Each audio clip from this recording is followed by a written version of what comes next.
Very important question. I think for us, more than for other people's sake, I think India is steeped in a philosophy, as Mahatma Gandhi used to say, that the world has enough for everyone's need, but not for every man's greed. And that's really, it's an austere civilization. It's a culture which, of course, is very exuberant, and today you see a lot of consumerism, but at heart it's a culture which is an austere culture, a culture of detachment. I think that India is conscious that it needs to be careful in the use of resources.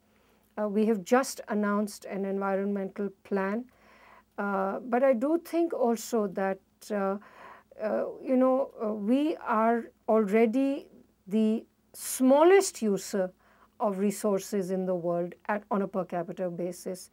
An Indian uses 1/30th of the electricity that a resident in the West uses, for example.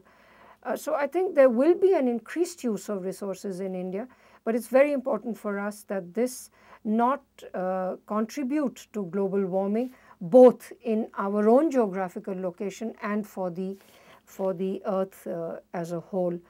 The fact that in our ethos, in our culture, we see the divinity in trees, in the mountains, in the rivers, I think is important for us to know that replenishment is as important as the utilization of resources.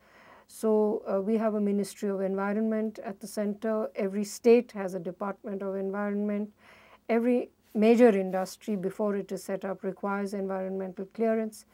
And it's important for us to ensure that the legislation, the rules we make, are fully enforced as well. The price of food in India has been rising because it's part of a global phenomenon.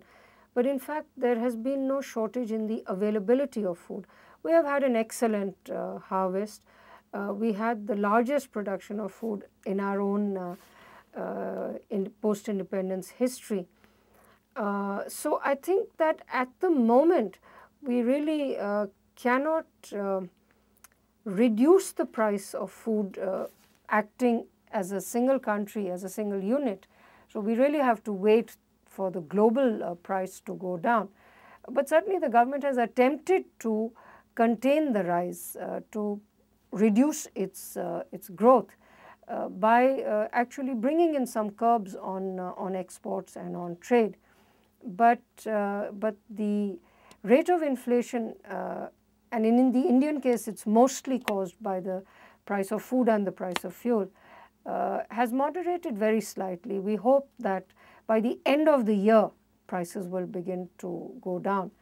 But I'm not sure that there is any specific action that the government can take in the short run which would help the situation.